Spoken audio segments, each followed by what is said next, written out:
You are listening to the Nightline Sports Network, brought to you by Travis Dever and the Dever team, 386-690-1636. Welcome to the AAC Report, only on the Nightline Sports Network. I'm Jeff Allen. Coming up, we'll do a college basketball check-in with Wichita State. Taylor Eldridge of the Wichita Eagle will join us to talk about the Shockers on the hardwood and joins us momentarily.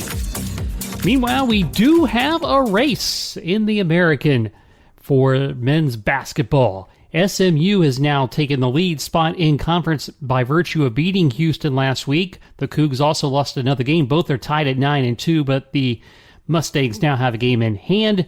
Memphis has gotten hot of late. They are 9-4 in third place. Tulane at 9-5 in fourth, and Temple holding that fifth spot down right now, currently at 6-5. Those teams, if they remained in those positions, would get the first round bye in the conference tournament. Player of the week in men's hoops, Marcus Weathers of SMU, as he averaged 15.5 points, 6.5 rebounds, while shooting 55% from the field in the win over the Cougars last week.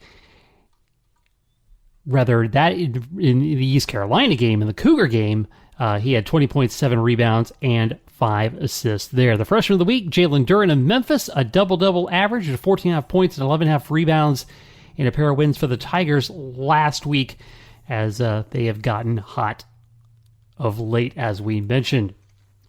Tim Brando of Fox Sports was my guest on the Jeff Allen Sports Talk podcast. You can get that wherever you get your podcast with yours truly.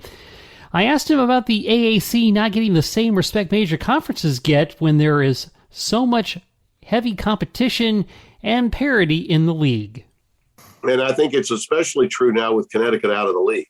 Mm-hmm. You know, a lot of you got to be aware that much of the media in basketball, particularly the big name scribes that have been around a long time, you know, the Hoops Weisses of the world, they're Eastern writers. You know, they grew up on basketball in the Northeast, and you know, the American with Connecticut in the league got a lot more attention in college basketball, I think, than it does without it.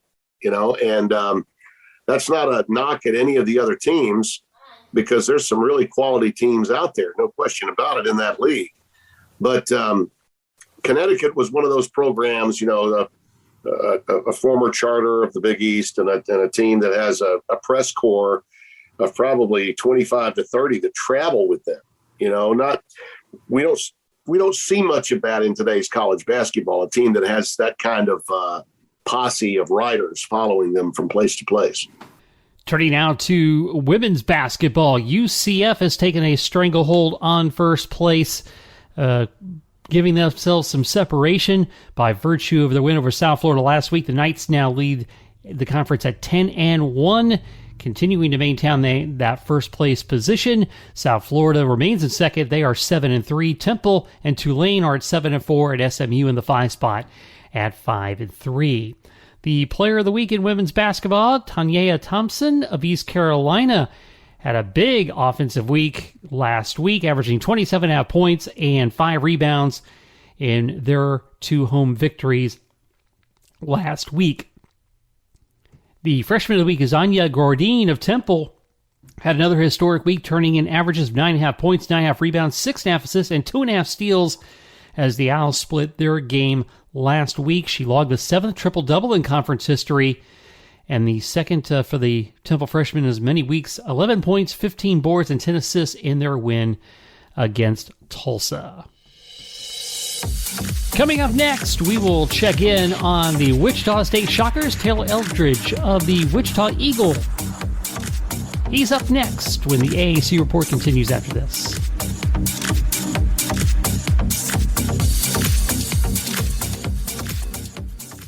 Hey, this is Travis Dever, Kai's Real Estate, the Dever team, New Smyrna Beach. Your source for real estate and everything else, New Smyrna Beach. Proud sponsor of Nightline. Call me anytime at 386-690-1636. That's 386-690-1636. 1636. Let me show you my hometown, New Smyrna Beach, UCF's favorite beach. Go Knights and charge on. An auto accident can change your life forever. At Chad Barr Law, we are raising the bar on what to expect from your personal injury attorney. Hi, I'm Chad Barr, and I want you to know that our entire team is dedicated to providing you with the representation you deserve in your greatest time of need. If you or a loved one have been injured in an auto accident, call 407-599-9036 for a free consultation or visit chadbarlaw.com. At Chad Barr Law, our clients come to us in need and leave as family. Offices, Altamont Springs. Looking for more out of your Porsche? Look no further than Flat6Motorsports.com. They have the widest selection of aftermarket Porsche parts anywhere in the world. With over 85 product lines and in-depth expertise, Flat6Motorsports.com is your one-stop shop for any Porsche performance needs. Whether you're shopping for intakes, exhausts, suspension, or tuning, they have you covered. Flat6Motorsports.com is the premier Porsche aftermarket specialist. Check them out at Flat6Motorsports.com.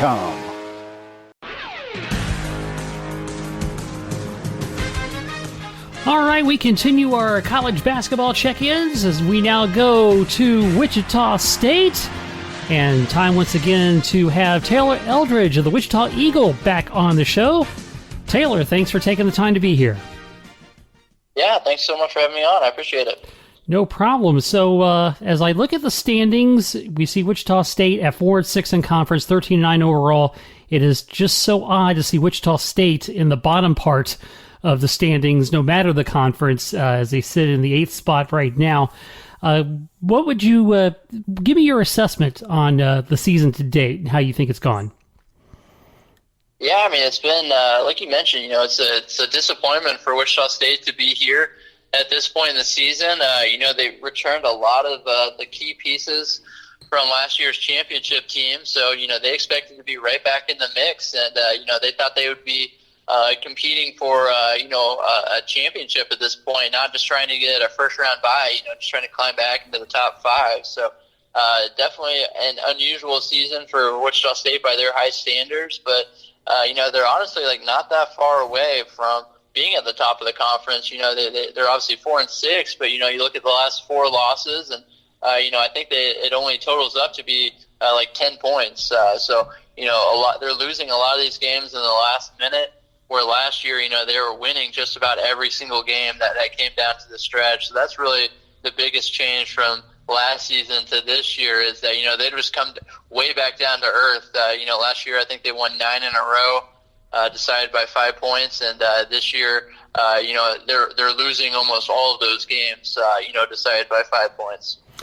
And as you said, it's been kind of disappointing by Wichita State standards. What do you think has attributed to that? Yeah, I mean, it's tough to say. It just comes down to a lot of these 50-50 plays in the last 3 minutes of games. And, we saw that, a couple of days ago, when they went to UCF, they dug themselves a hole, and they played really, really well in the second half to bring it all the way back. They had a chance at the lead in the final minute and couldn't convert. And then, obviously there was that controversial play in the last minute. But for Wichita State, you can't, cling to that. You can't blame that one play. Yes, it was a call that went against them. They should have probably had one more chance to tie or take the lead. But, you look at all the turnovers they had. They played probably, one of their worst 15-minute stretches for the whole season to end that first half. So, this team is just not good enough to, dig itself in a hole like that. They're not talented enough to, afford getting down by 15 on the road. So, very few teams are. So, this team has the pieces to beat anybody. We saw that last week. They beat a very, very good SMU team that's in first place right now by 15 points. They led that by double digits for the last 30 minutes of the game. So the potential is there for the Shockers to beat just about any team in the conference. But, they just have not had that consistency for really any part of the season. They go through, very hurtful scoring droughts. That's kind of been their MO this year, is that the offense just bogs down, and they have a real problem getting clean looks and making shots. So, we've seen that get a little bit better these last 6 games. They're 4-2. But, their offense has really struggled for the most part this year. And, the defense is, just as good as it was last year. They're top 30 in KenPom, but, when you shoot so poorly from the field and really the turnovers have gone way up from last year too. That's the two easiest areas to look at, just the poor shooting. And then the huge difference from last year was, they were one of the best teams limiting turnovers last year. And then this year, they're below the national average. They're 207 in KenPom in turnover percentage. So that's been a huge swing for them this year too. And you mentioned, they had a lot of great pieces coming back, names that we're familiar with in college basketball and in the American. Morris Udeze and Tyce Etienne, Craig Porter Jr., Dexter Dennis. So they have the same weapons for the most part. But again, I guess the consistency is such a hard thing to find. Have the core players, have they maintained their usual standards? Yeah, I mean, the big one, is Tyson Etienne. He was the co-player of the year last year, and this year he was the preseason player of the year. So he came in, obviously a ton of hype. He flirted with the NBA last summer, and he's the number one player on every scouting report. And there's a lot of factors that have gone into. He's had a huge dip in efficiency this year. He's still averaging, I think, 14 or 15 a game, but the efficiency, the shooting numbers, the three-point percentage in particular has plummeted. And, there's a lot of factors that go into that. Some of that is, Wichita State hasn't been the best at running sets to get him open. They struggle to set screens. And then also, they struggle because they don't have very many, at least in the first half of the season, almost no one was hitting shots. And, when you, as a team, are shooting like under 30% from three, they just had no shooting gravity to really attract anyone else. So, the defense could just zero in on Tyson. And then, in part, some of it was shot selection for him. He's been taking a lot of tough shots, a lot of off-balance shots. But for, the first half of the season, that's really all he was getting. And, that's led to the dip in efficiency. So that's probably the biggest thing. Ricky Council has really taken a step forward this year. He's kind of the super sub off the bench. Dexter Dennis really, really struggled shooting for, the first 3 months of the season. He's finally, for whatever reason, he always comes alive in February. He was shooting under 30, I think 27% for the first 3 months from three. Now he's at 48 in the first 4 games of February, so he's turned it on. And, it seems like they are trending in the right direction. Craig Porter has been a pleasant surprise. He's been, a stat stuffer. And, they have a good two-man rotation at center. They got the bulldozer Morris Udeze and then Kenny Poto off the bench. He can pick and pop. So, like I said, the pieces are there for this team to make a run, to be a dangerous outcome March. But, it's all about consistency. They show these flashes, but they struggle to all play, near their best, for the most of the season. And I feel like UCF, is kind of in the same boat where, I like a lot of the pieces that UCF has. And, it just seems like they've been up and down in the conference as well. So, I feel like these are two teams kind of in the same bucket, teams that you would probably be a little scared to play in March if you're a top seed. But, they're in the middle for a reason. It's because they're not consistent. Yeah, I could write a long list of the UCF frustrations personally myself on that.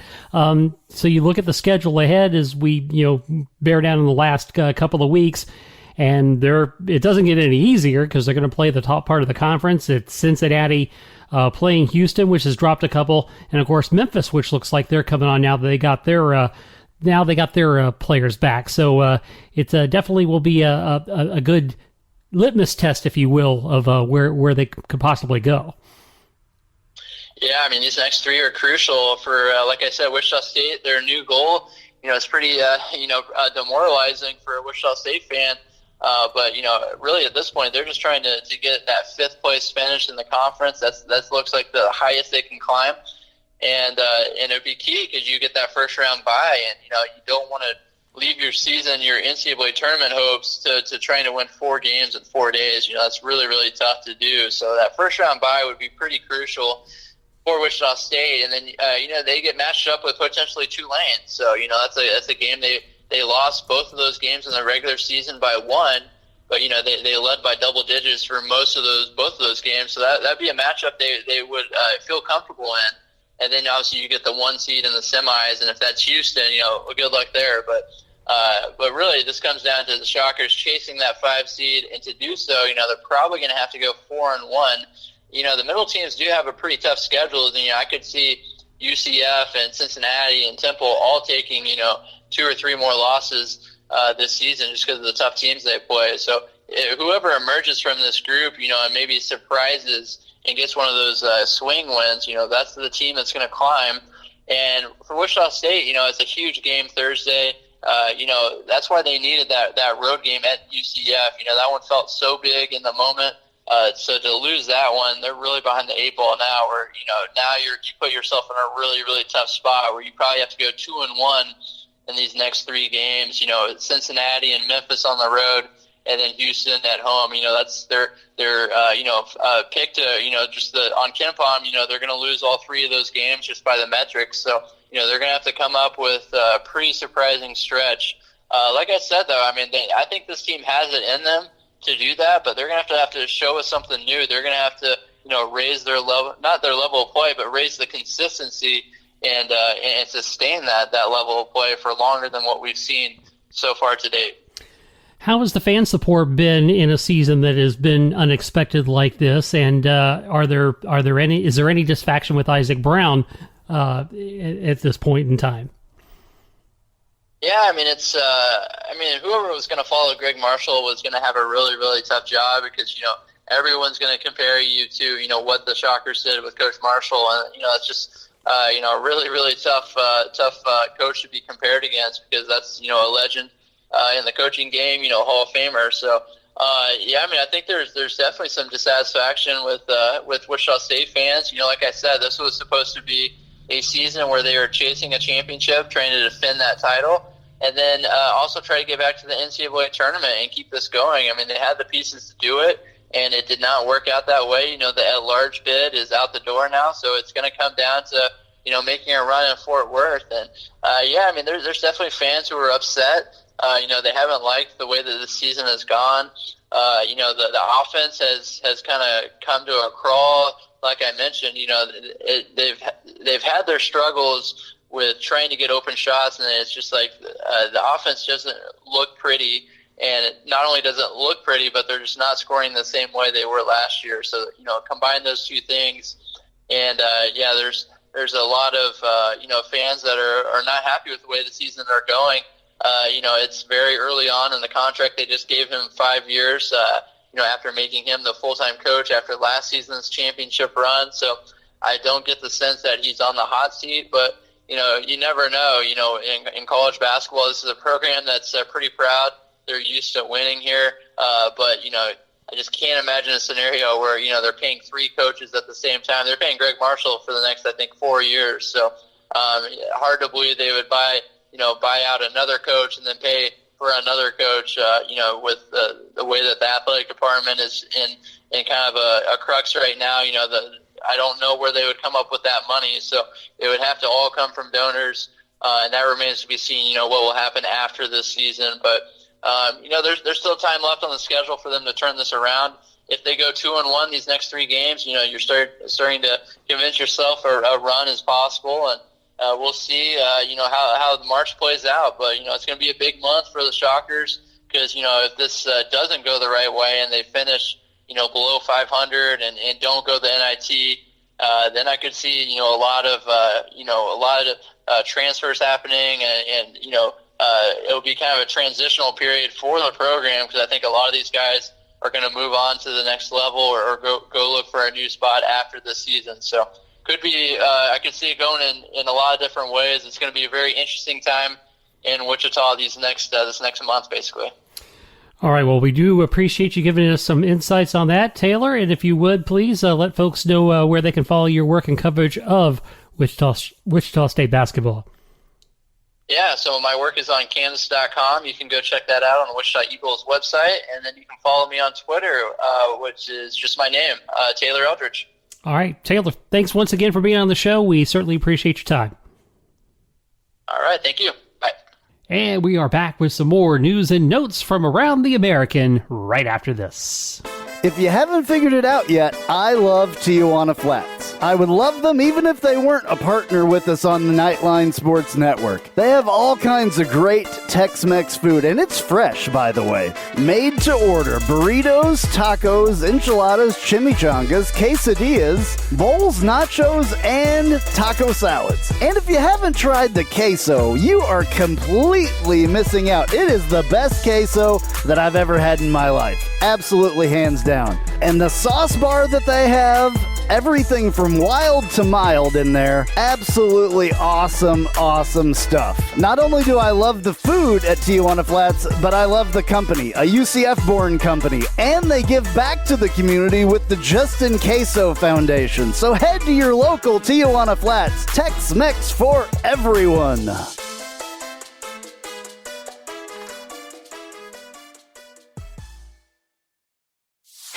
Hey Jeep Wrangler owners, have you ever sat in your office at work and watched the rain just pour into your Jeep because the weatherman said that there was a 0 chance of rain? Or you put your doors back on because there was a 100% chance and then not a drop of rain fell?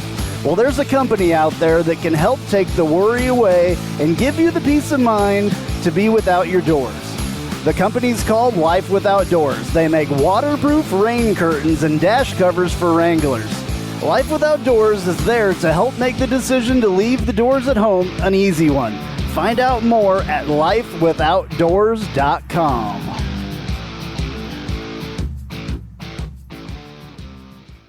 Spice up your company with homemade marketing services from Tasty Gravy Creative. Tasty Gravy serves up a menu of budget-friendly marketing, graphic design, and public relations services customized to your specific goals. Co-owned by a UCF graduate, Tasty Gravy can help refresh your brand, strengthen your online presence, or reinforce your company's message. Contact Tasty Gravy for help with your website, social media, marketing, advertising materials, and more. Visit tastygravy.com.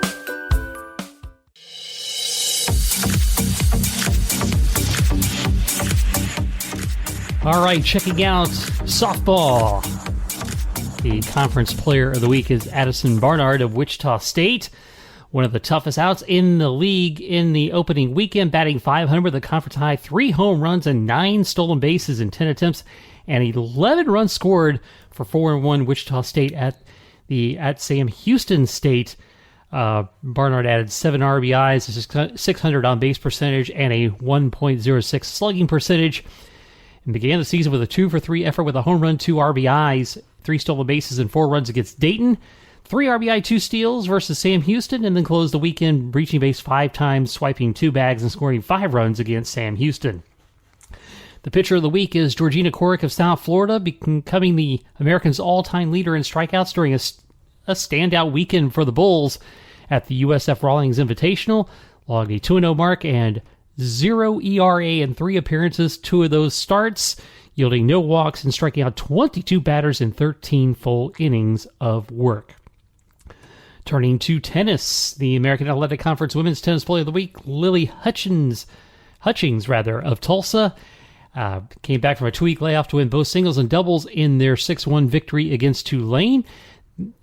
The men's tennis player of the week is Connor DeMarco of Tulsa. He went 2-0 in singles play to lead Tulsa to a split of its dual matches against number 3 Baylor and also Alabama. The men's track athlete of the week is Jordan Booker of Houston. Continues his bright season in the 200-meter dash, placing in the top 10 during competitive finals heat at the Clemson Tiger Paw Invite on February 11th. At 9th place with a finals time of 20.87. The men's field athlete of the week, Christian Sampe of Houston, extended his conference lead in the pole vault this season, clearing 5.47 meters. That's 17 feet, 11 and a quarter inches on his vault in the 6th round to take the event victory. The women's track athlete of the week is Renea Jones of UCF, continuing her progression in the 60-meter hurdles. She finished 4th in the 60 hurdles finals heat as the 3rd overall collegiate finisher with a school record, conference record, and that also taking place at the Clemson Tiger Paw Invite. That time that she clocked was 8.01 and remains atop of the conference with the performance and moved up to 6th in the NCAA this season. The women's field athlete of the week is Priscilla Adejokan of Houston, as she had another dominant performance in the weight throw. Her fifth throw, 22.77 meters or 74 feet, 8.5 inches to win the competition by over 5 full meters, remaining at the top of the American. Lacrosse, the AAC Attack Player of the Week is Gabby Fournier of Vanderbilt. Figured in 8 of their 18 goals as the Commodores open their season with an 18-13 win against Liberty. The midfielder of the week is Nicole Lagar of East Carolina, helping to pace them to a 13-4 season opening win against Radford, scoring 3 goals as part of a 9-1 first quarter run. And the defensive player of the week in lacrosse, Annie Carroll of Temple. The transfer from UConn was outstanding in her first appearance as an Owl in their 16-5 win against Army. Allowed only 3 goals while making 12 saves in that particular game.